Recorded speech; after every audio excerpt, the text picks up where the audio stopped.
Hangouts, but maybe I will be proven wrong and everything will work fine and we won't need the phone.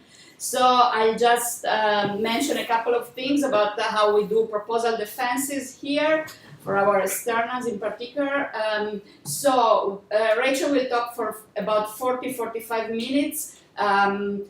Clarification questions are welcome, but let's leave the major discussion question till the end.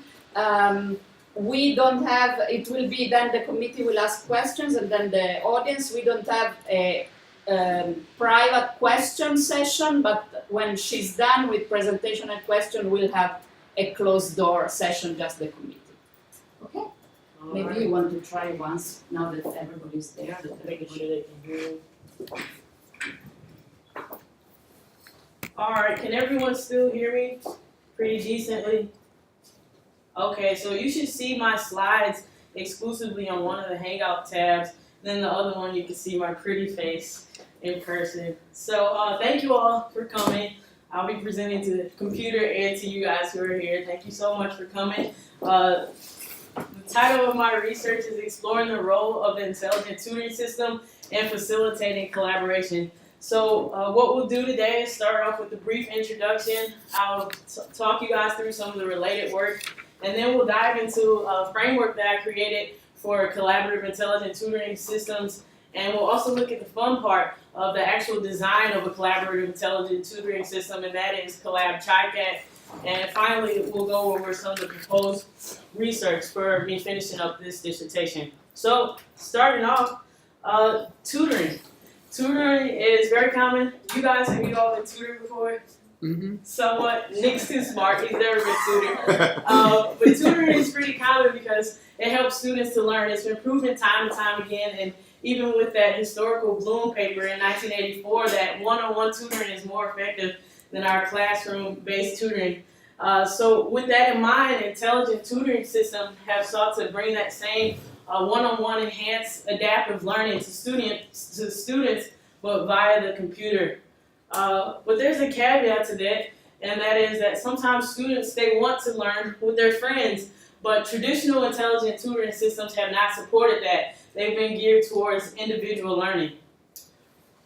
On the other side of the spectrum, we do see that collaborative learning is also effective, that normally students perform way better in groups than they would have with the best of individual performance.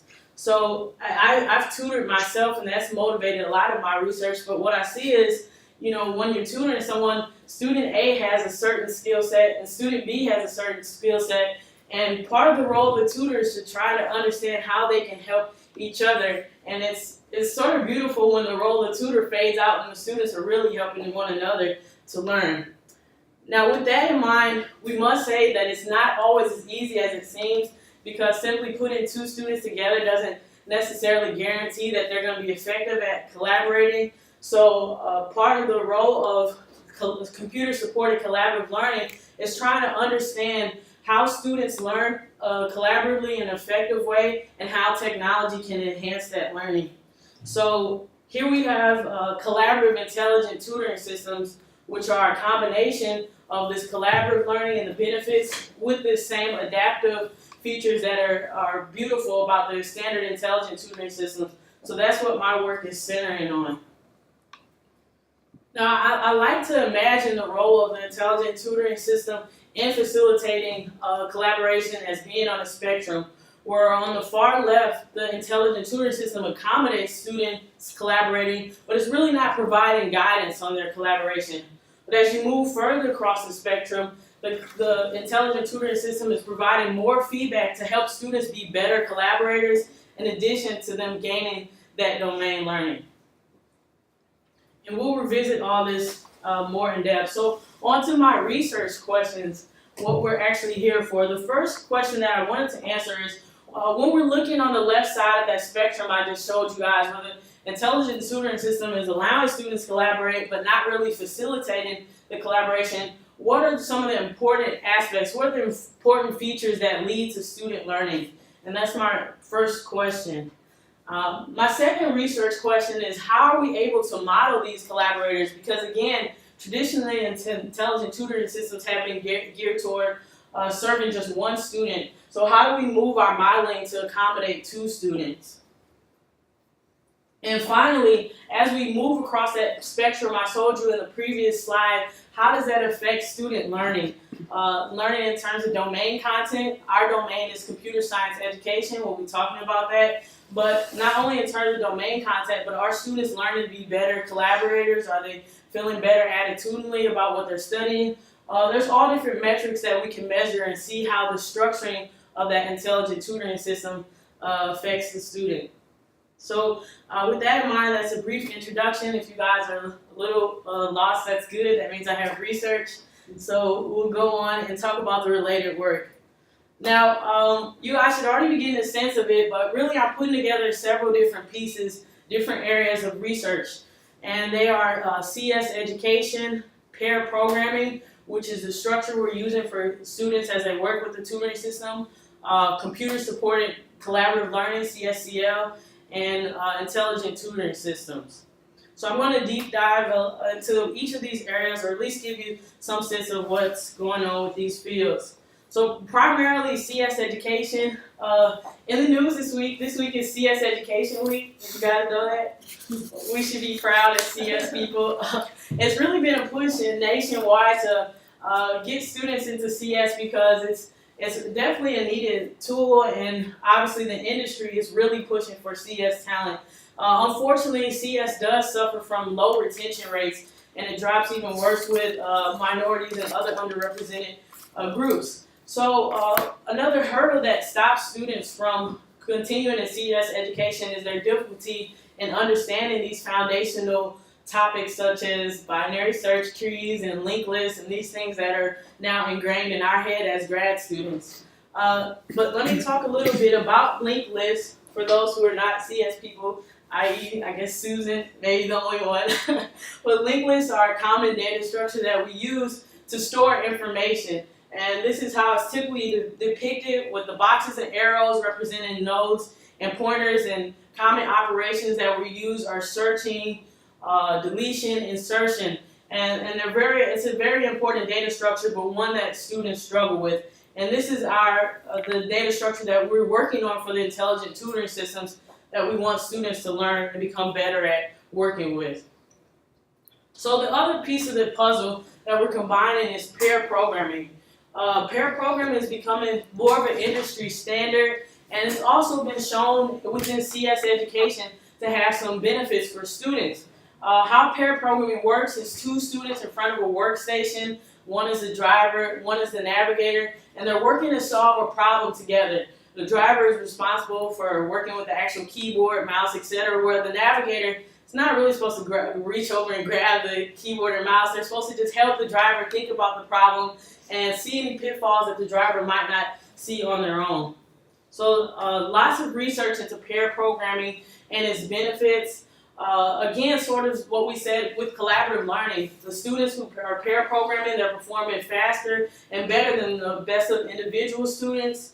There's improvements in their sense of confidence about their work, and a list of other benefits. So on to the third part of this puzzle that we looked at, and that is computer-supported collaborative learning as a whole. The role of computer-supported collaborative learning is to figure out how students learn when they're collaborating and how technology can enhance that collaboration. So there's long-standing research in this area that has shown the benefits of collaborative learning, and they sort of fall in line with what I said about pair programming. But again, we have to remember that just putting students together doesn't always guarantee that they're going to be effectively collaborating. And one thing that the research has noted, that there must be knowledge-generative interaction. And these are the things such as asking questions, giving explanations, having some conflict with conflict resolution. All these things are necessary for collaborative learning to be effective and actually benefit the student. So when we look at the architecture of computer-supported collaborative learning, we see that it's made up of 2 primary parts. The first is components, and the components are the people who are participating, the roles that they're able to have, the groups that they'll have, as well as the activities. And the second portion of it are the mechanisms, which is really deciding all the way from the timing of how events will be laid out to who is participating in what group and who's assigned what activities and roles. So traditionally, computer-supported collaborative learning is fixed, meaning students are logging into perhaps a collaborative discussion board. They know that one student is the scribe, the other student is the mediator. They have these roles. But even if one group is amazingly good at collaborating, but the other group is not, they still have that same support by the system. So that's been a limitation of CSEL, is that the support is fixed and not really adapting to the dynamics of the groups. Now for this final piece of the puzzle, we want to take a look at a human tutor. And I add that it's supposed to be a good human tutor because we've all had maybe a tutor who wasn't that awesome. So when we look at a good human tutor, we see that they have three things. They have knowledge of the subject that they're trying to teach. They're able to understand the student. A good human tutor can sort of like connect and know what you know and what you don't know. And finally, a human teacher knows how to convey their knowledge and teach in an effective way. And we try to mimic those same things in intelligent tutoring systems. So there's knowledge of the subject. In terms of architecture, that's accomplished in the domain knowledge module. There's an understanding of the student that's set forth in the student module. The tutor must have a pedagogical strategy, and that's accomplished in the tutor model. And then finally, there's a user interface for the student to actually interact with the system. So all these things comprise our current intelligent tutoring system architecture. Now again, what I emphasized at the beginning, tutoring systems are typically one-on-one, and that's sort of just been ingrained in the literature. Originally probably a limitation of just the computing power that they had. Intelligent tutoring systems are strictly geared towards one-to-one learning in the traditional format. But now we see an emergence of a new type of system, and we've called that a KIT, a collaborative intelligent tutoring system. And it's, again, combining those affordances of CSEL with the affordances of ITS. Mainly the ability to focus on group learning, the benefits, with the adaptivity that intelligent tutoring systems offer. So that's a touch of the related work. What I want to go into now is what I've added to the field in terms of being able to design and evaluate collaborative intelligent tutoring systems. And let's see. So what I contributed was this pioneering classification scheme.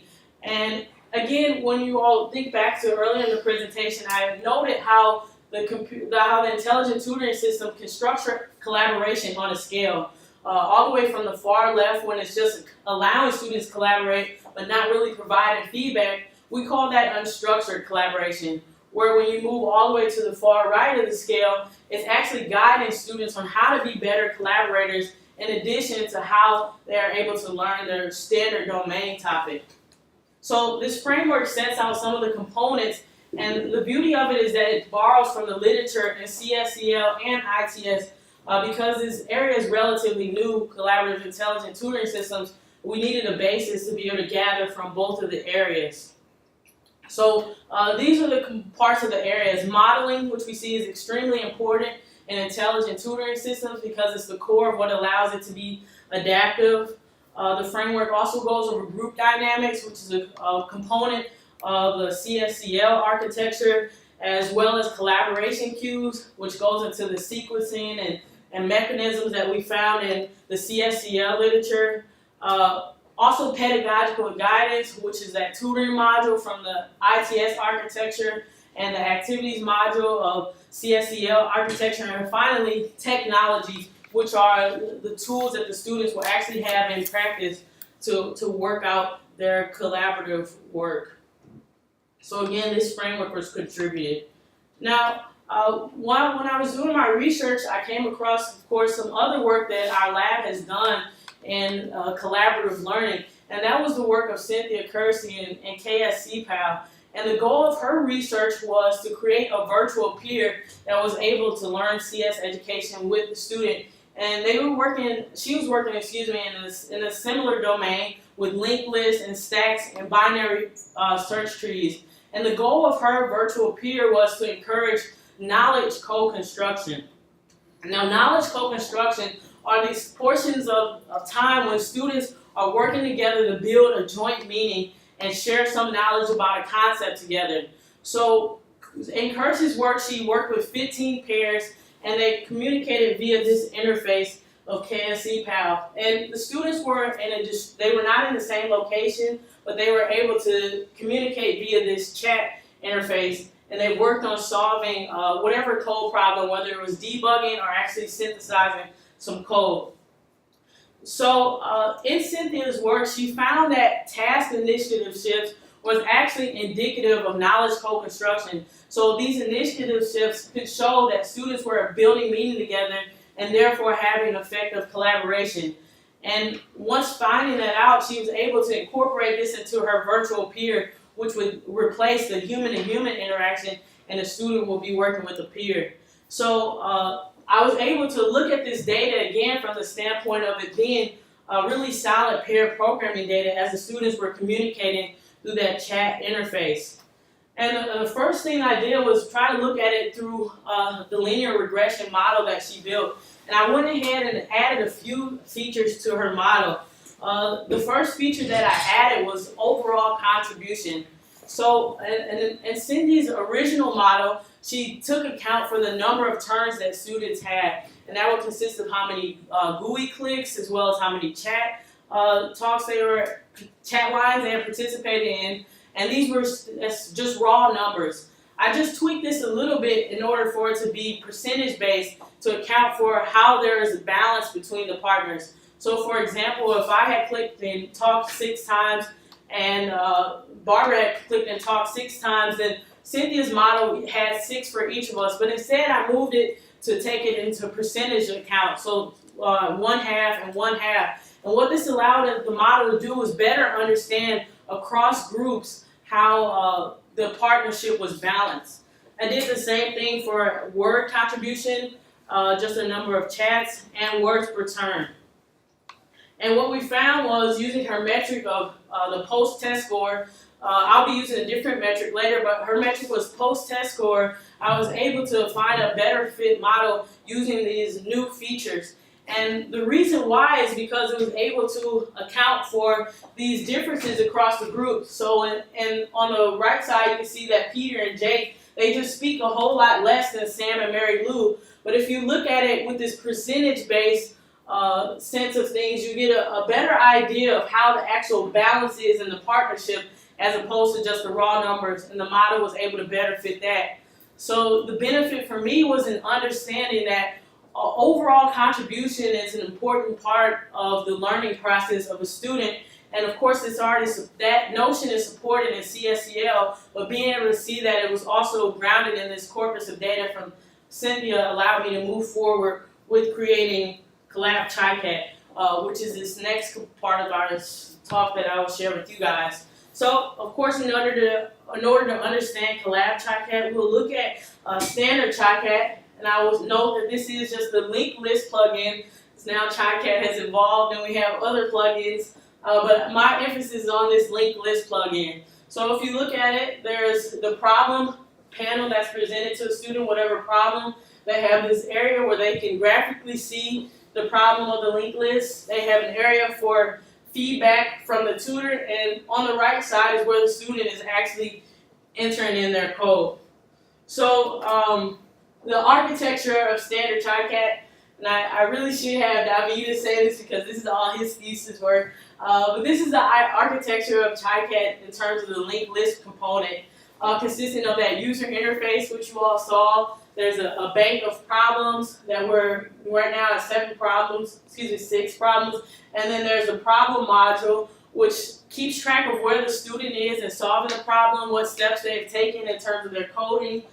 There's a constraint evaluator, which lets us know whether the student has actually correctly solved the problem, and the procedural knowledge module, which allows us to see where along that line of solving the problem the student is, if they're in a good place or if they're not in a bad place. And of course, the student model and the feedback manager, which allows us to communicate to the student positive feedback, proactive feedback, reactive, etc., as they work towards solving a problem.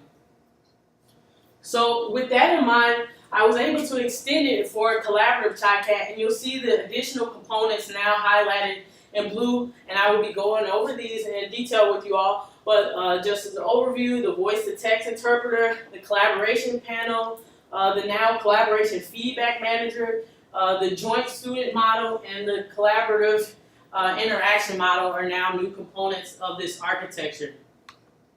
So similar to the student model, now the joint student model is comprised of the joint understanding of how the students are in solving their problem. So it includes their problem-solving behavior, like what code have they actually submitted, what is the timing in submitting their code, and the purpose of the joint student model is to be used by the collaboration feedback manager and as well as the procedural knowledge model to try to help the students give them relevant feedback. We've also introduced the voice-to-text interpreter, which is powered by Google Speech. And what it does is, as best as it can in real time, try to transcribe what students are saying and mark it with the time step. And of course, it also records it for MP3 for us to later retrieve it and do more processing on the data.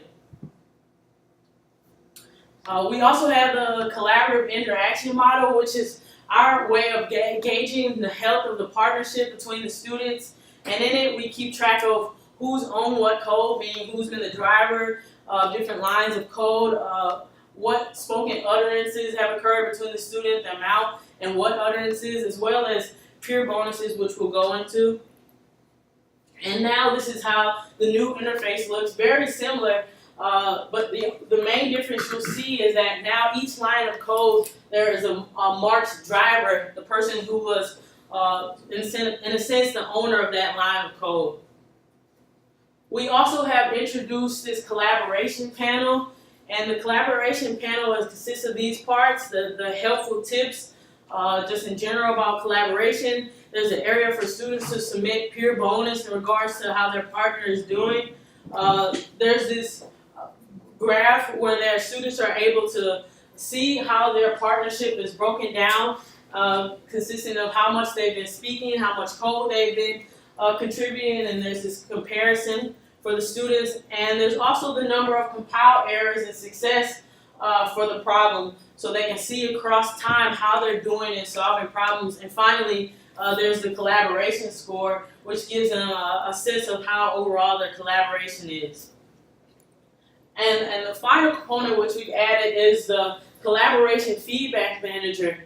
And the goal of the feedback manager is to give students feedback on their collaboration.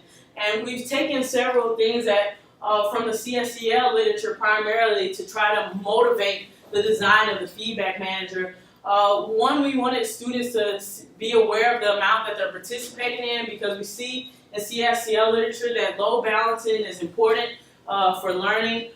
We also wanted students to be able to process the work that they've done, so that's why we have this compile error success rate. And then we have these future things that we'd like to add in, which I'll talk about a little bit further in the talk, such as on-task promotion, incorporating some of Cynthia's work with initiative shifts, and even trying to understand what role switching patterns are most effective in encouraging those through the feedback manager.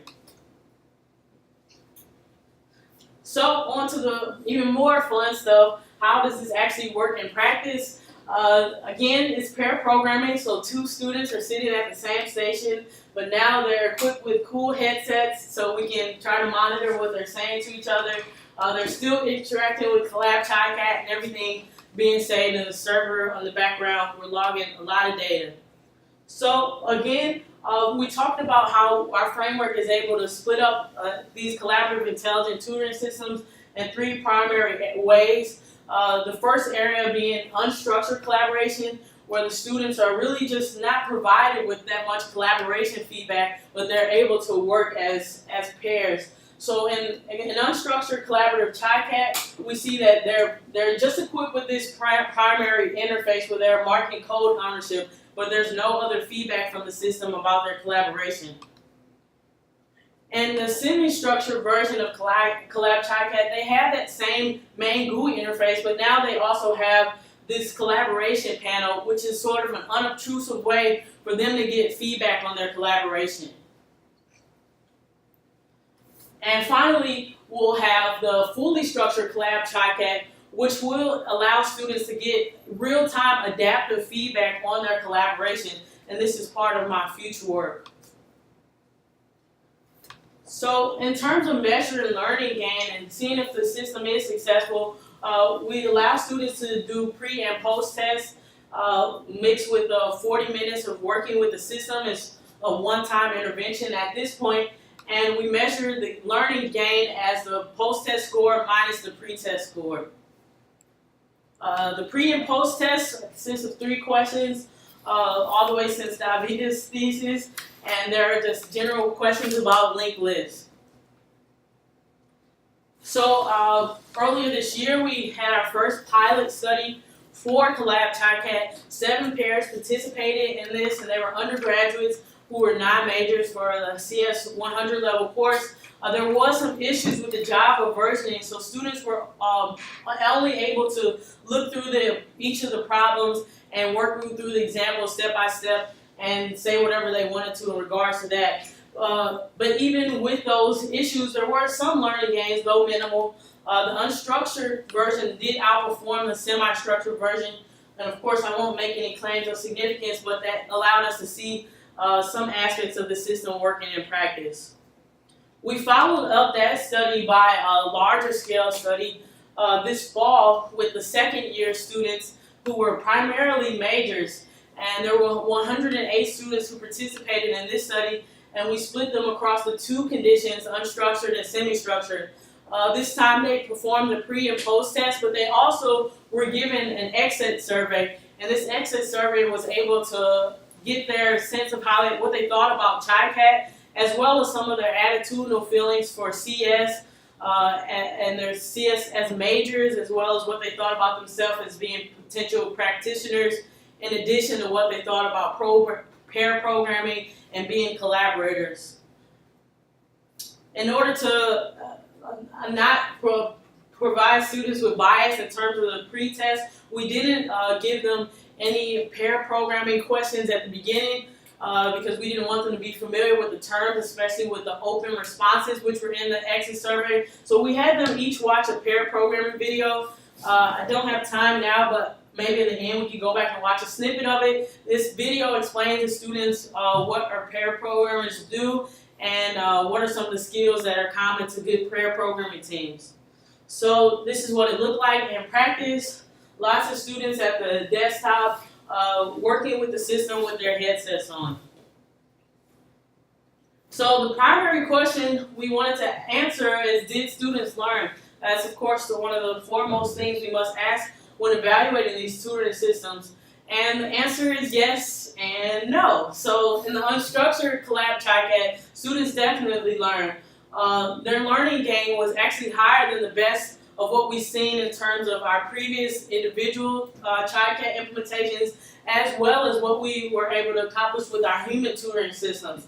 Unfortunately for semi-structured, it was quite the opposite, and students did not have as high of learning gain. So in order to get a sense of what was happening in this interaction, we again used multiple linear regression to try to model their learning gain with the features that we were logging. Some of the standard features which we use for just individual TriCat are as follows.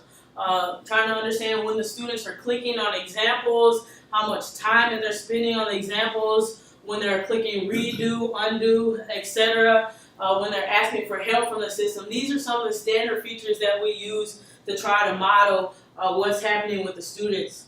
We also introduced some collaboration features, namely when a student was speaking, when we captured an utterance from our Google Speech API, and even when they were clicking on who was code owner or when they went back and changed code owner. These were the features that we used to try to model.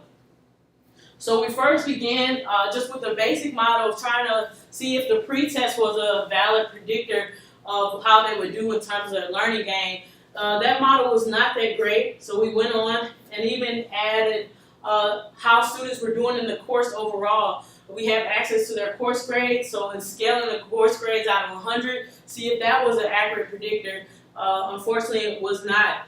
We continued on with just using the standard features which I've outlined. The model became a little bit better, and as we continue to add different components to the model, we reached our best when we had the collaboration features with the standard features and the pre-test score and course performance as our best fit model. We attempted to do the same in terms of semi structure, but not to our surprise, the model was not as good as of a fit. And one thing we see is there's a drop in the performance of the model when we add the collaboration features. And the thing that might suggest is that our features are not actually accurately capturing what's happening with the partnership between the students. So we could do some improvement in terms of getting better features to model what's happening in the semi-structured condition overall. Another thing that we wanted to look at was to see if between pairs, were there differences in learning gains. And what we did find was that the majority of pairs did not have that much difference in their learning gain. So if one student gained a percentage point, then the other student more than likely gained a percentage point as well. So there was some balance in that sense. Again, we did give students an exit survey to try to get a sense of what they felt about ChildCAD and how they felt about the CS in general, these other things. And one question that we asked them was to list 3 attributes of a good pair programming partnership, and these were open-ended answers, so the students could say whatever they want. Aside from the funny answers like mom, dad, the students pretty much answer pretty nice with some good things, and I love visualizing this. We can see that students in both cases really found out the value of communication. There was some patience, which I wasn't expecting, but it made sense. And even students talked about the level of knowledge that each partner must bring to the table. And interestingly, this aligned with a survey that went across the Microsoft software engineers, about 500 software engineers, and their top choice was that partners must have good communication. So of course that makes sense to us.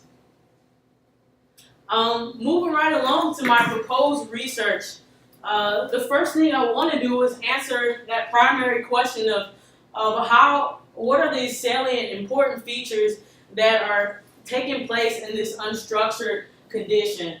So firstly, I would like to look at what are these patterns of role switching, and are they somehow indicative of how learning will be. So if students are sharing, taking every 2 steps and switching between partners, is that more effective and why? So examining these role switching. I also want to explore the question overall, why did the unstructured condition outperform the semi-structured condition? I have some notions that might lead me to understanding why. One thing that's highly important in the semi-structured condition is that visualization of the partner contribution, and that is driven by the speech API as well as what the students are actually saying, who is the code owner. But if there's errors with that automatic speech tracking, that would mess up the students, and we want to just go ahead and try to figure out how accurate is our speech API transaction, and that would take some manual labeling of transcribing what the students are saying. Also want to look at the peer bonuses. So we saw in the semi-structure that there's this peer bonus interface where ideally students are able to provide some processing, are able to process and critique one another. The majority of students did not use that interface, and we want to see if there's ways that we can encourage the students to actually do that processing. And finally, the collaboration score. Right now it's just an arbitrary number that grows as students use the system, but if we can base it and ground it in some things, then that might be a better motivation for the students as they collaborate. And as I look at answering this question in terms of the unstructured condition, I see that it really yields itself to the smaller scale studies. We have in the past been focused on these larger scale studies, but we can move back to trying to get a deeper sense of how students are interacting with the system and what they think by performing these larger scale studies with larger scale with interviews. And answering my second research question, I've also broken it into 3 parts. And that's the research question of how do we model these collaborators moving from just individual to now these pair programmers. And we've already made some first good steps in that direction in terms of tracking who is the code owner, who is speaking, and when. But we need to see if there are some other signals, because we saw with that regression model that it wasn't a great fit. So what are the other signals that we can add into this picture, and how can we, beyond that, for the second point, incorporate them into the procedural knowledge module? Because it makes sense that perhaps these collaboration signals should influence what the system thinks about the student's domain learning. And finally, even for the collaborative interaction model, these signals should also be used in a way that's going to now be adaptive, which is the benefit of the intelligent tutoring system. And finally, for my third primary research question, I want to see how this structure, as we move along that scale which we pictured earlier, how does that structure influence things? Not only the student learning, but these other metrics, these attitudinal metrics, and even finer grain than that, are students' error rates changing when they go across the conditions? Are their code ownership patterns changing as they go across the conditions? Just really getting a sense of what happens as students shift from one condition to the other. And of course, in order to do this, I'll have to complete the design and development of the fully structured condition in order for it to be fully adaptive and give that feedback for students about their collaboration in addition to their domain learning. So there's lots of intellectual merit, I believe, for this research, especially because it's far-reaching and branching into those 4 different areas. The CS education community will obviously benefit from this pair programming data. There's lots of research going into pair programming, even peer interaction, and its benefits for retention of students, and they'll benefit from having this data. This also just helps advance this new field of collaborative intelligent tutoring systems and trying to understand how the tutor can structure collaboration and what are the effects on students. And because there's such an abundance of data, I haven't even mentioned, there's opportunity for us to do some cool prediction tasks on the data, such as predicting when the students are on or off task, and other things like what's a good partnership or a bad partnership just based off the data that we have. And then finally, my heart is helping the retention of the CS learning and those who are interested in CS and having them feel connected as they work with others. So in closing, you guys check out this comment. It definitely made me laugh. Can you see it? Sort of. It's basically they're at a party and the guy asked the girl about her work, and it's like a big no-no. You can't ask about the PhD work, but then he follows it by asking, so when do you think you're going to be done? And then the guy on the end smacks him. So, but I do have a timeline, even with that in mind. So for the spring, I want to continue with this data analysis for the unstructured case, continue working on the system development for fully structured, and either do these small-scale studies or large, just depending on how we're able to incorporate it into the classroom. And also for the fall, I'd like to go ahead and do either of the other, which I did do in the spring, the small-scale or large-scale study, and work on writing the remainder of the defense and present it for you all one more awesome time. So thank you so much. Before I give you guys the floor to ask me questions, I do want to present a question to my committee. You all see the direction that I've taken thus far, and I just want to get your opinion on what are the best steps for me moving forward. And my mom always says my eyes are bigger than my stomach, so what are you thinking about what I'm attempting to go forward with? Okay, thank you.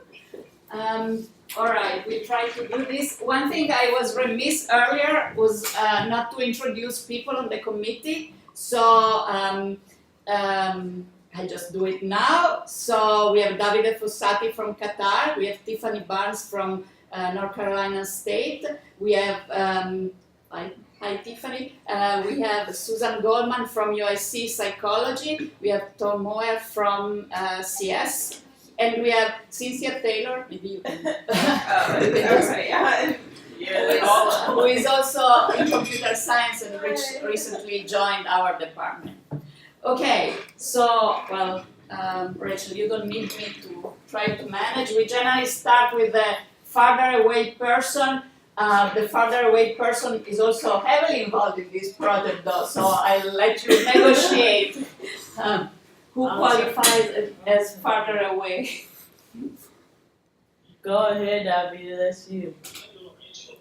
Oh, it's on this one, okay. It's very interesting work. And before I answer that question, for which I don't really have a right answer right now, I wanted to make a comment that came to mind halfway through your presentation. Okay. So, can you hear me? Yeah, I can hear you. Can everybody hear him? Maybe we should. Alright. You can repeat the question. Alright. In your fully what would you call it? What's the was used for that? The Fully structured. collaborative.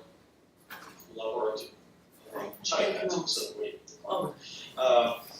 You basically have two objectives. You Uh-huh. are trying to teach data structures, Right. yes, but at the same time you're also trying to teach better collaboration habits, right? Right, exactly.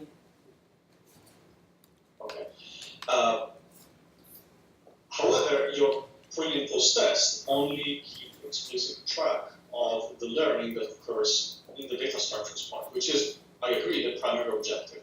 However, it would be really interesting to be able to keep the learning of better collaboration practices also on the radar as a primary objective worth of direct testing. Mm-hmm. I really don't know if it's possible to directly test good collaboration practices with a test. This is something I don't know, maybe Susan knows more about this than I do. But if this is possible, I think it would be great to have an explicit pre and post test for collaboration practices. In this way, you can independently keep track of these two objective metrics, which I believe are both important. Got you. I don't know if what I said makes sense, but Yeah, it makes sense. At this point, Go ahead, Susan. Go ahead, Susan. Oh, I must be on mute. So can I jump in? Yeah, Susan, go ahead. It makes sense, Davide. Okay, so I think it's gonna be hard to measure the collaboration and skills, and I also think that in 40 minutes, you're not gonna see much. Right. So I don't think it's worth going down that path. I agree that if you have two learning objectives, you ought to be measuring both of them, but I think there needs to be a lot of development done on what's a good measure of improvement in collaboration. Mm-hmm. So I think there's a whole instrument development task there that has to be part of, I think, a future thing and can't be part of this dissertation. I think it's a really good point, but I don't think it's feasible in the current time frame and with the current sort of development work that's been done. Mm-hmm. okay, so there is no off-the-shelf test that we would use for that. No. Not that would show you anything relevant. So, I don't even know if there's an off-the-shelf test, so, yeah.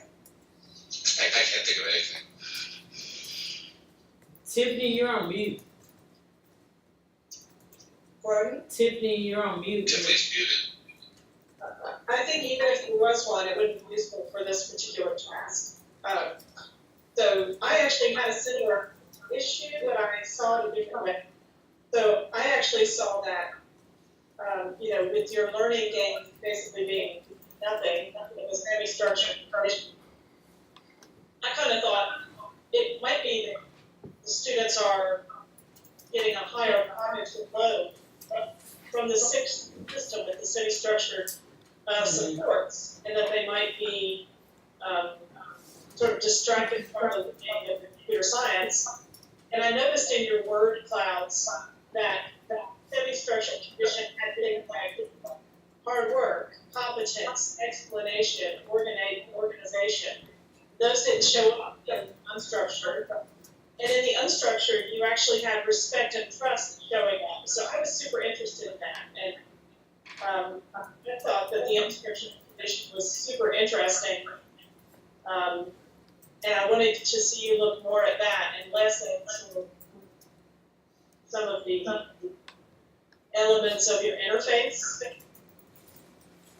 So that was my feedback, is that I felt that was super interesting with regards to unstructured and semi-structured.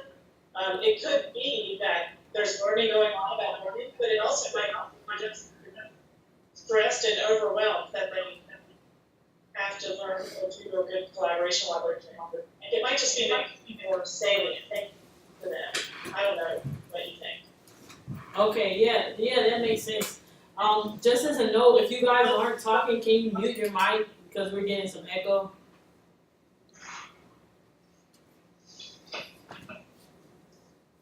I just want to mention that in the systems that I've worked with, there's a feature that or a quality we've been calling phased validity in my lab, which is sort of the student attitude towards the environment that they have been given to work in. And it could be also that they might be feeling a little condescended towards with a semi-structured interface. So that's why I thought it was super interesting to investigate what's going on with that semi-structured group and what's not happening for the unstructured group. You know, so what is that negative impact that's going on? It could be learning. Right? I bet it's not. It's a short amount of time. Okay. You could be learning about collaboration, but it might just be like, oh, I think this stupid computer is making me type extra stuff that is about the assignment that we're trying to do. And every time I see attitudes like that with students, they don't pay attention to the environment and try to learn from it and get the most out of it. They sit there thinking about how much work it is to do this thing. Yeah, that makes sense. I was wondering if the nature of the feedback that you're giving them, Rachel, puts them on a different path. I mean, isn't there an implicit message that balance and participation, they're trying to get the two halves of that circle to match, are somehow a virtue, and that may be completely unaligned with the way that they work in pair programming. I mean, anybody who's been involved in pair programming, I'm not sure that the idea of switching control of of access to the interface back and forth between the partners, as you pointed out, the situations I've been in pair programming, it's usually like the typist, right? You were thinking together, but one person's doing this. And the balance of even conversation between people is not necessarily, to me, feedback that I would find valuable or an objective function that I would want to move toward. You know, I'm not sure that I would correlate balance of participation with progress on the problem solving on the pair programming task. So I'm wondering about the nature of the information that they're getting back. It may not only be irrelevant, it may actually be orthogonal to their goals. Okay, yeah, I got you. Go ahead. Can I interject? So in fact, when in Cindy Kersey's work, what came out as correlating with learning in the collaborative environment was what we call task initiative. That is basically taking initiative in solving the problem, and and because that was correlating, that's how we the peer tutor was trying to get students to take initiative in, not so much in talking, but although that comes out as as the manifestation, but in solving the problem. So I think that's maybe similar to what you were saying, Tom, that it's not so much how much they talk, but what they do with that they're talking, right? Is that what you were? Yeah, absolutely. And I think you can only get that from discourse. Yeah. You know, I just don't think that's accessible through the activity traces necessarily that are on the computer. Except, maybe we can find correlations, but. Right, I understand. I think that's where that would come up. Barbara, did Cindy do that? Was she looking at discourse, or was she trying to do it through explicitly through the interaction traces? She looked at both. She looked at discourse and she looked at, who was manipulating the interface and manipulating the code, and so task initiative would then, sort of automatically recognize from features of all these components of the interaction. Could I get a little more clarification on that? This is Susan. It wasn't clear to me from reading the report of the studies whether the kids have been observed and whether validity of the moves, this is I think a follow-up to what Tom was getting at, validity of what's coded by the computer or from the computer trace and the stuff in the windows and everything, whether if you had an observer in real time taking field notes, if there's validity to the conclusions that are drawn about what's happening. Does that question make sense? Yeah, so you're asking about my work or Cindy's again? Anybody's work. Okay. Well, I wasn't sure to what degree the features, you have the list of things that you're coding, that are being coded and recorded, and then you added percentages and number of words and all that. And the question I had was, when you infer from the data, what data are you basing attributions on, basically? Yeah, that's a great question. All of the data is, in my research, all the data is not being manually coded. It's just derived from actual student clicks. So it is valid in that sense. So when a student says they're the code owner, or where they press the redo button, undo button, all those things are logged, so they're accurate and they would align with a human sitting there. The one thing that might not be as accurate, which I said we need to go ahead and see about, is the utterances. So the system is deriving those utterances from Google Speech API, but there's different things that can influence the accuracy of that, i.e. they're in a classroom full of other students talking, so it might not be as accurate. In terms of Cynthia's work and what she did, she actually went back and manually coded. So the students were communicating through a chat interface, so she had the benefit of knowing that what they said was transcribed accurately.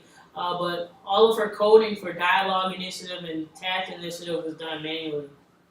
But you haven't done that, right? No, I have not. And I was trying to avoid that for the sake of being able to have some real-time intervention that was adaptive as the students worked.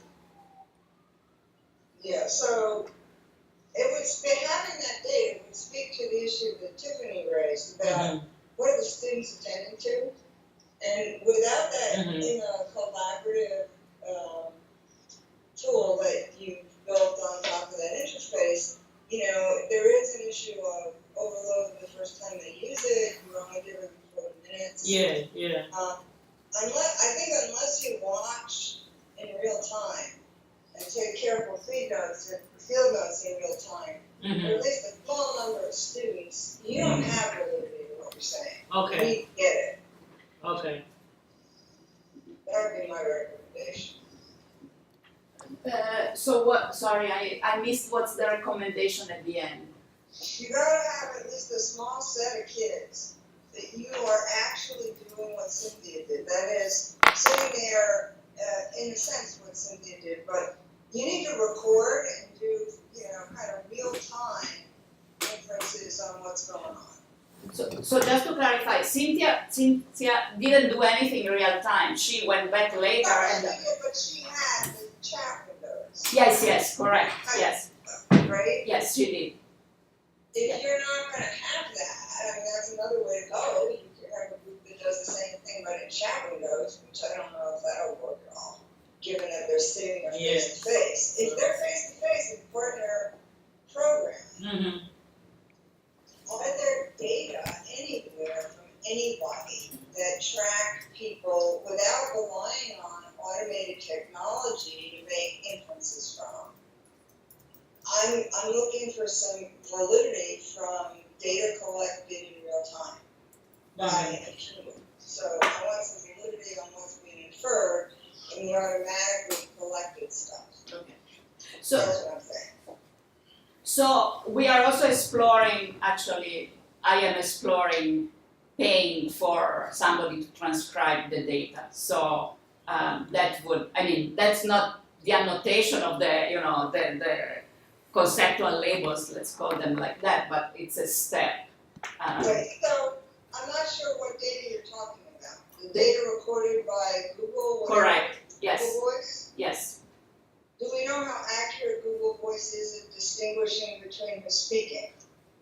How do we know that? We I have don't know them, how it works. so they're recorded on separate lines, so it's separate MP3s for the students. They each have a headset. Now there could be some overlap, but with the manual transcribers, they should be able to distinguish. And the They idea, had, but on mics, right? They had a little students right in front of their mouths, each one individually, Yeah. so they could isolate. We have the audio, from the So those are students. unidirectional mics. Mm-hmm. I think that So you have that discourse, right? Yeah, we do, definitely. Great. Yeah, we do, Tom. I think the analysis of that discourse will be really interesting, and I think it might not be what you originally wanted to do, but since we don't have a data set like this, I think it would be really important to try to understand what was going on in that discourse. Yeah, I agree. Yeah, can I go back to the question that's raised? I I second want to go back to the question that I think Susan, oh, sorry, go ahead.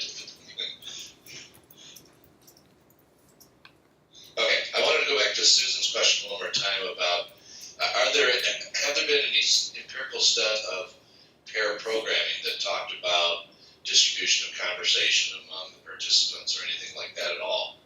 Independent of an intelligent tutoring system, if there's just been any sort of in situ studies of pair programming, I wonder.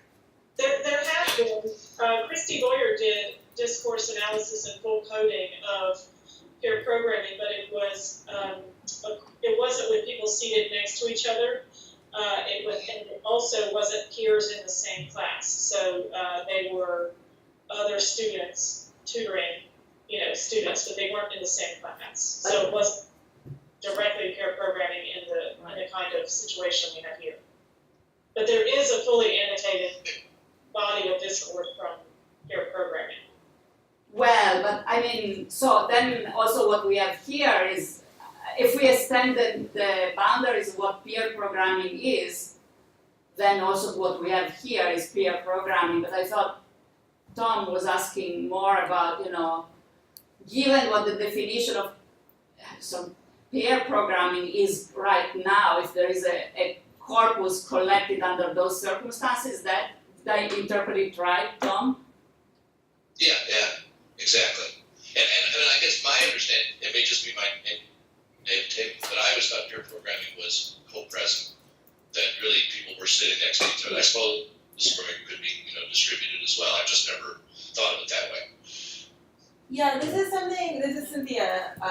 I'm actually very interested in as well because a lot of, so there's a lot of work on like peer instruction that implies that sort of the value add to having the students talk to each other is that they can explain things in language that they understand, right? Like you have a professor who's an expert, and then the students as novices can kind of translate to the novice language. So I'm very interested in seeing, like, is that what is happening in the pair programming as well? Is some of what they're doing translating from sort of the tutor as an expert to the students as novices?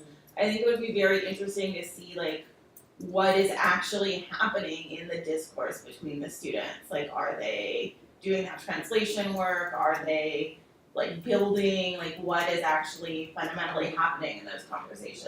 Yeah. I was wondering if there were case studies of certainly tutoring is, the notion of tutoring pairs, tutoring groups seems very natural, and I guess, I've, think about intelligent tutoring systems, it's always been, as Rachel was saying, sort of one-to-one studies of individual tutors working with pairs of learners. That would also be really interesting to look at. Okay. Or maybe that doesn't exist, which would be kind of interesting in its own right. Yeah, what was the human tutor? What you talked about your different experimental conditions. What was the human condition? Was that basically that? Yeah, so that was one human tutoring another human. So it's still So one not on one, pair. not pairs. So I would be interested in seeing what would happen if you just kind of let them pair program without any guidance, right? If your best result right now is the sort of unstructured condition, like what if, like I'm interested in seeing how much are they actually getting from the tutor versus just them working together. So the same problems just without the Yeah. feedback. Exactly. Okay. Like I Wait, think so how is that different from the unstructured So- or from the? Even with the unstructured, they're still getting tutor feedback on their domain. Okay. Yeah. So she's saying without any tutor feedback, just them working on the problems. But them working on the problems still with an Yeah. interface that Uh-huh. allows Yeah. them to manipulate. So the only thing, because the child version that you used is the one that gives feedback. Yeah, it would be just like eliminating that panel. Okay. Well, you want to do that only if you're answering a specific research question. And if your research question is, what is the impact of this interface, then Uh-huh. you do it with or without. But I think since you're trying to investigate the impact of the collaboration and kind of whether it's structured or not, I think that seems more interesting to me, because when we talk about trying to implement pair programming, I see a lot of instructors resisting it, partly because they don't know how to support it well, Right. and trying to adopt it with a semi-structured system. So that's why I was kind of upset when I saw your semi-structured results. Because I have a bunch of high school teachers, for example, that I'm training to teach novice programmers, introductory computer science for kids that never did anything on computers before, and we insist that they have to use pair programming. But some of them resist it. Mostly after they try it, they adopt it. But I'm really interested in what that structure did to the learning, why it didn't happen. And so either I think you might have to do either like discourse analysis or actually have more sessions. So you can have more data about where we wouldn't be having the problem that all the time that we have, or all the learning gains that we have are this 40 minutes where they're first encountering the semi-structured support. So like maybe a whole month of data, like 3 labs or 4 labs or something, might be much more informative about the impact of that structured discourse. Of course, that introduces the problem that you might actually want to fade away some of the structures after a certain amount of time, but at least not the first time they encounter the structured thing. I think that would be good for a study design to try to investigate the impact of that semi-structure, which I think is super interesting. It's the most important. I think it's the most interesting thing that you have. I think I got, probably Rachel too, a bit lost in what you were suggesting. I'm suggesting that more data, like more than 40 minutes, like several labs with semi-structure and several labs without semi-structure, where the students in the semi-structured condition can get used to the semi-structure. So even if you don't have analyze the data from a bunch of those sessions, I'd rather see 40 minutes compared after the students were used to doing the pairs, like 3 labs in. Okay. To see a comparison there, to see if the learning gains are still messed up in the semi-structured condition, or if it's just because that was some more cognitive load and more stuff going on. Okay, I get you. It could even be, it wouldn't even have to be, I was thinking, you can't hang on linked lists forever in that course section.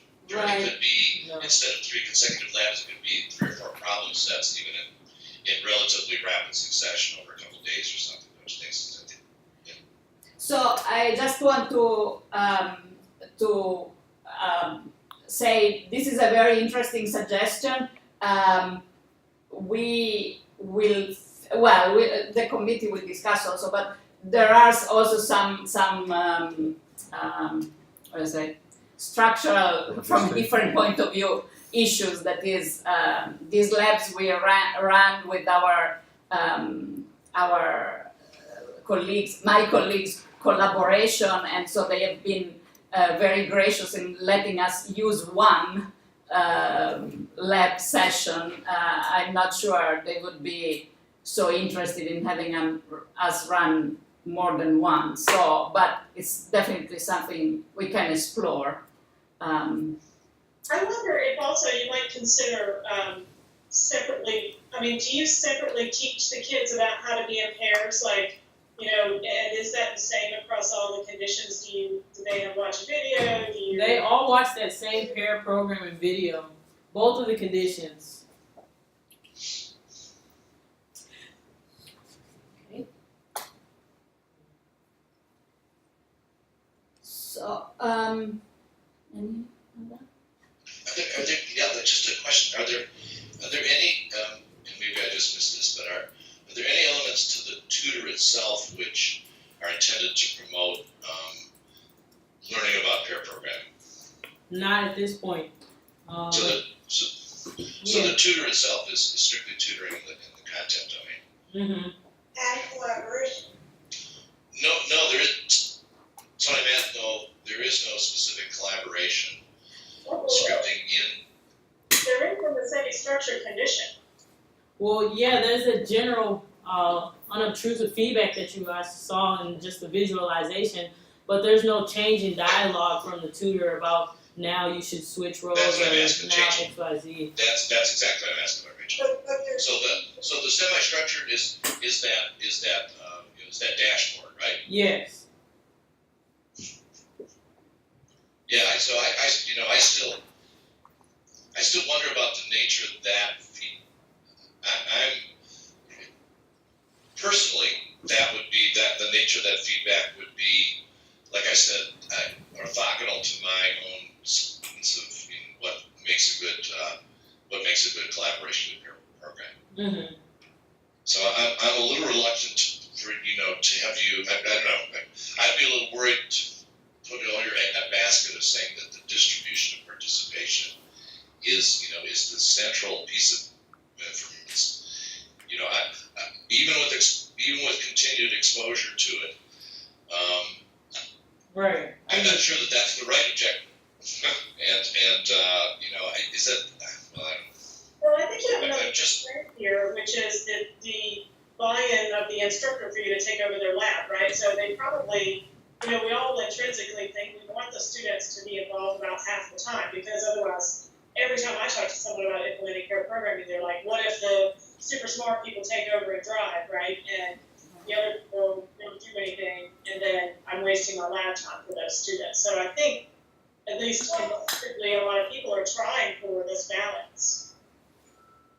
So part of the issue. I know. Tom, I just jump in for a second. Part of the issue is to relate the learning gains, or lack thereof, to participation.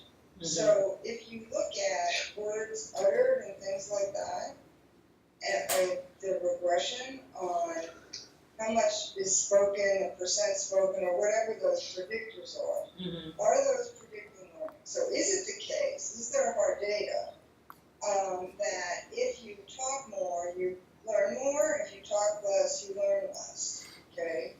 Are there data that if you did a kind of comparison, you just did a contrastive analysis, you could also do a contrastive analysis if you wanted to get closer to the data and better understand it. Sometimes it's helpful to take pairs in which they're really out of whack, out of balance. Right. And look at what the learning gains are for each member of the pair, both the one who spoke a lot versus less, Mm-hmm. and then pairs in which they were more equal, and whether the learning gains are relatively equal. It doesn't speak to the issue of you could be jabbering and saying nothing useful.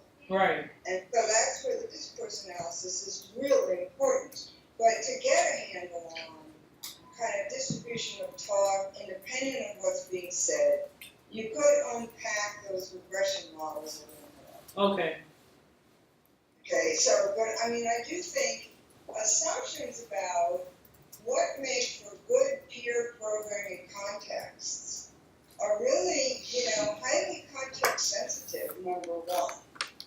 And one of those contexts is, who are the two people working together? Do they have an existing relationship? Is one known as the brains in the class and the other is known as the dummy?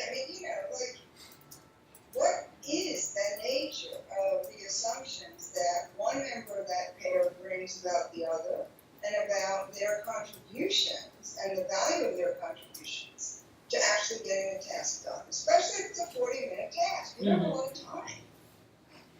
So, the results that you've got right now could be related to the issue of just figuring out the interface in 40 minutes is pain. It could be related to assumptions that the most important thing is to get the task done, and therefore the way we do it is not important. So, there's a lot of unpacking that I think needs to go on that's related to the peer programming, to the collaborative context that you've set up with the environment and just understanding it. It took me a while. And unpacking some of these results. The other thing I want to point out is we don't know anything about the sensitivity of your pre-post text. That is, kids might be learning stuff that's not captured. Okay. Pre-post text. I don't know.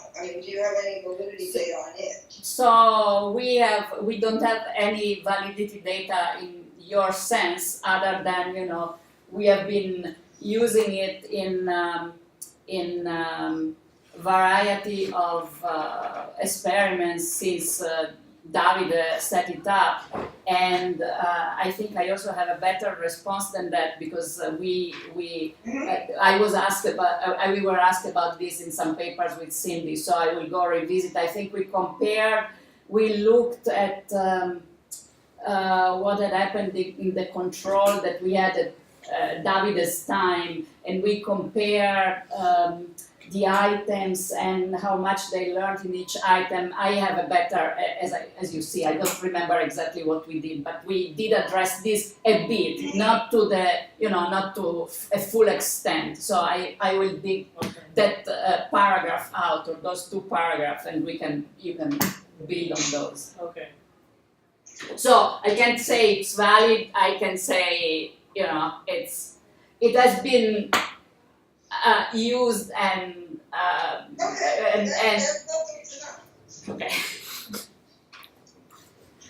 Can I suggest something? So one thing that is kind of absent in all these quantitative analysis is that you can look at how long students take to solve the problems. Okay. It might as well be that an effect of successful collaboration is that students become faster in solving the problems. Maybe you can, or not, or they waste time. I don't know. This is Okay. we look into Yeah, that. we haven't looked at the We want timing. to be cheap to do. Okay. Can I? Well, I won't try to summarize all this interesting conversation, but it seems that everybody is agreeing that definitely a much deeper analysis of the current data is necessary. Is that fair consensus? Maybe not. Maybe we can. Well, I think I guess for me the issue is what of those research questions which can be effectively addressed by deeper analysis of existing data, which require new data collection. And before you collect new data, be clear about what the current data tell you and don't tell you, so that when you collect new data, you can be sure to do it in a way, or you can try to do it in a way that will fill in the holes. Mm-hmm. That would be my suggestion. I 100% agree with that. I think you do have some rich data that could really help in understanding your research question, some of your existing research questions, and even, the analysis and understanding of that data is probably going to end up being very significant, and you might not need to answer all of the research questions. I think, in fact, that you have way too many, and that you need, one, and you can answer a lot of it with the data that you have. Okay. And that I really agree with Susan that, maybe you could run one more study to fill in some holes. Okay. What I'd like to know from the current data, maybe I think Rachel. Mm-hmm. We've had a couple theories about why the semi-structured tree treatment give you any gains, right? Mhm. One of the theories was that it was, the novelty effect of the situation. An explanation is that effect may have kicked in if you had longer exposures, more experience with your partners, and all that sort of stuff. Mhm. I put another on the table, which is that the information you're presenting is irrelevant Useful, right. to me, and in terms of the notion of feedback. So I'd like to know what you see in the conversations between the kids with respect to the theories and any theories that you might develop too Okay. about what your explanation is. Got I'm it. really interested in the explanation about why that failed.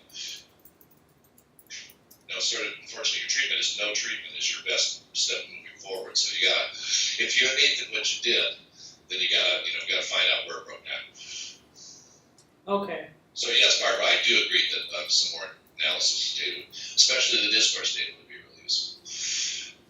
Well, I think some of this is related to, I know that you're familiar with the cognitive tutors work, Rachel. Mhm. Where they have the algebra tutor would have feedback all the time. It's an intelligent tutor. Right. And they have like a skill meter at the top, which Yes. might be similar to some of your semi-structured, sort of data in your dashboard. Mhm. And they showed people didn't use that. They didn't Okay. look at the skill meter, but I don't know why, but it didn't seem to impact people. So does the data you're currently showing, does that come out of the previous work? Is that how you picked those features of what to show? Yeah. So my motivation for showing that balance was in seeing Cynthia's work, and then just the CSEL literature. I've read several papers where they've used visualization of how the group was performing to improve performance and allow students to want to talk to each other about what's going on. So that was the motivation. And I know Dylan has done some of that work too, with distribution and participation around that table he had with 4 sides, and he was measuring participation that way. Mm-hmm. Okay, well maybe it's right, maybe I'm totally wrong. We don't know for pair programming That's yet. happened So before. Actually, I think maybe it's different in pairs than in groups of 4. yeah. Yeah, it could be very much. Because throughout this, you could have, especially if there's an uneven dynamic, which is why I really liked Susan's suggestion of looking at pairs that had way different amount of talk between the 2 people and similar amount of talk between the 2 people and seeing how those relate to the learning gates. I think that can really explain it a lot. Okay. I would like Cynthia, would you like, because we have been talking quite some, do you have any other comments or? Mostly just that I feel like it would be really interesting to see just what is happening in the pairs. I think it's really hard to add this intelligent tutoring feedback on top of it when we don't know what's happening just sort of in natural pair programming, right? Like if you don't really have that ground truth of what should actually be happening, it's hard to add the support for it. Okay.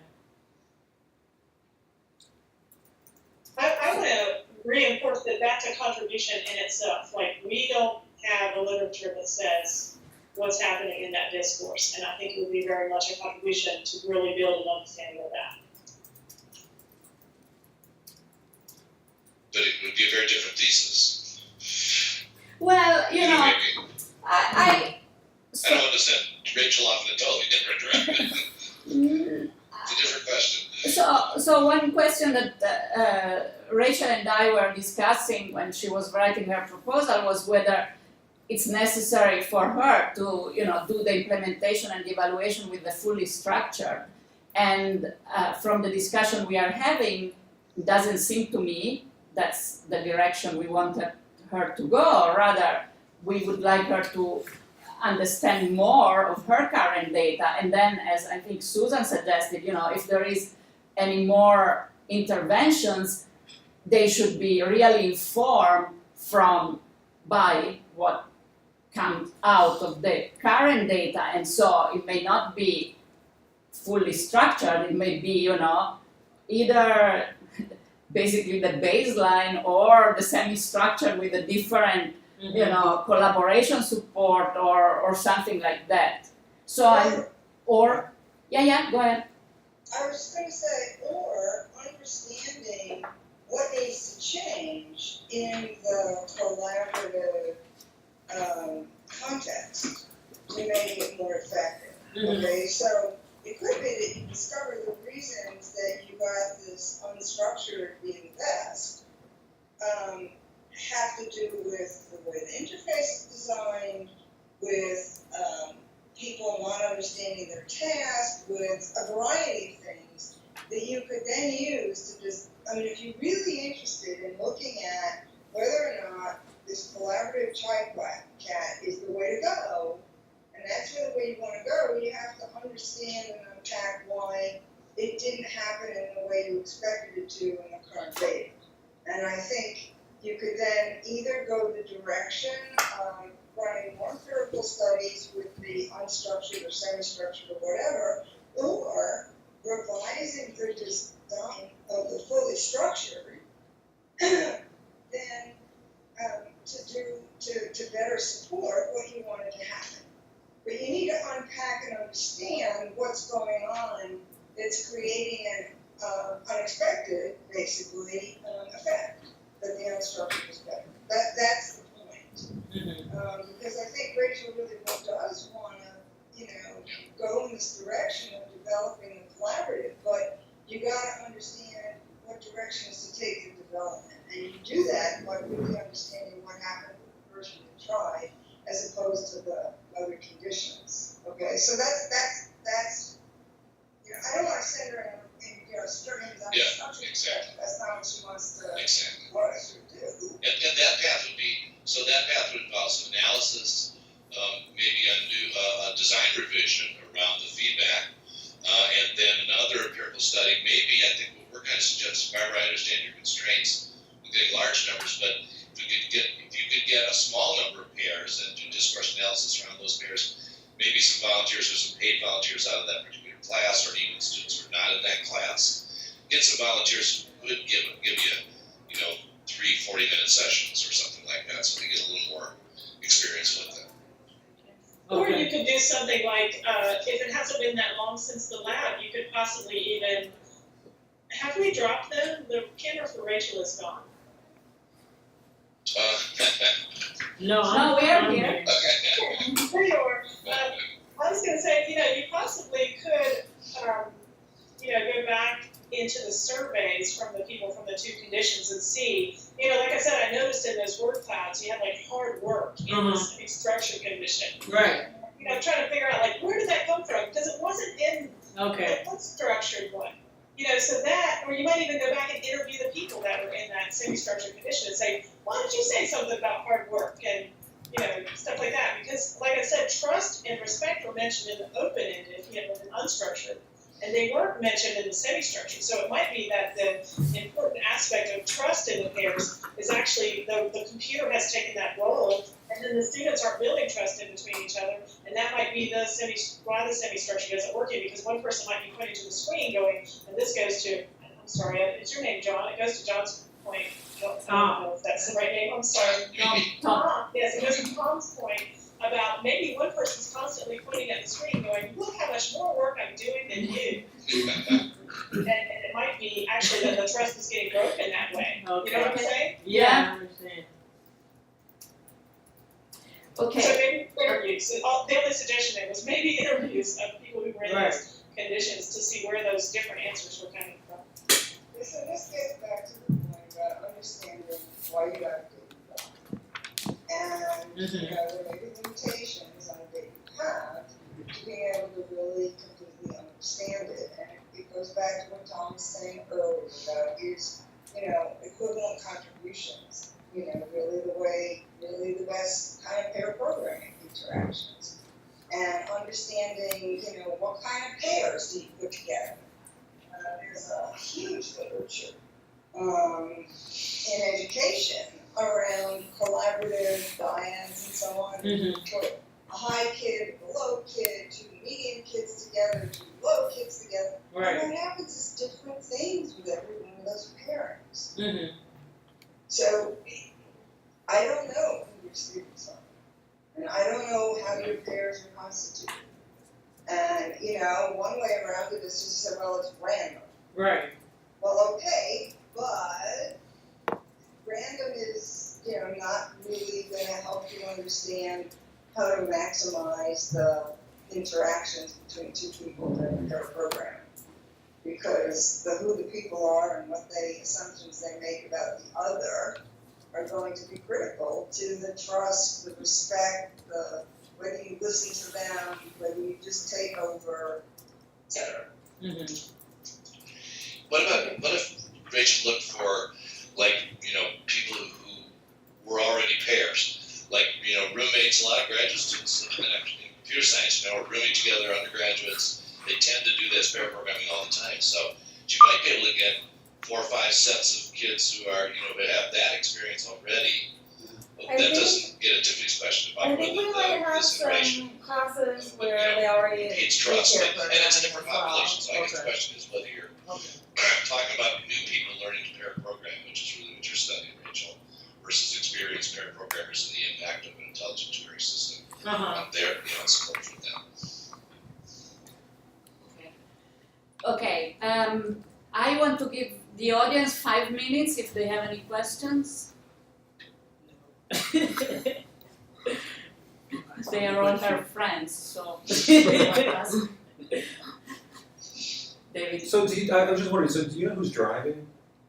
Do I know? Yeah, each line of code marks who's driving. Okay, how do you know I'm who's sorry, driving? I didn't understand the question. The question is, do you know who's driving in the pair programming sense, meaning who is Who's typing, writing, basically, typing, yeah. right? Yeah. So how do you know that? They mark it. They could not tell the truth, but they mark it. They mark. Each line of code, they say, I am Rachel the Okay. driver, each driver. Okay, I'm a little worried about that, but yeah, it just seems like and there's nothing. The system never tells anybody who should drive. No, not at this point. Not even in the semi-structure. No. Either. Because I don't know. I'm just curious. Like, what's the distribution of driving? Yeah. And then what's the word distribution for like? Because I'm thinking that the driver doesn't talk as much as the non-driver. I'm curious. And really, there's no, because this is a huge thing that people do, get paid to do. The other mix, pair program. Well, I mean, there's no software engineering literature about the dynamics of pair programming? Oh yeah, there is, but nothing is really this fine-grained. About Looking at the dialogue or discourse. No. That's an opportunity. Okay, any final questions or comments from the committee? Okay, then I'll ask everybody, including Rachel, everybody, not on the committee, to leave. And we'll, yes.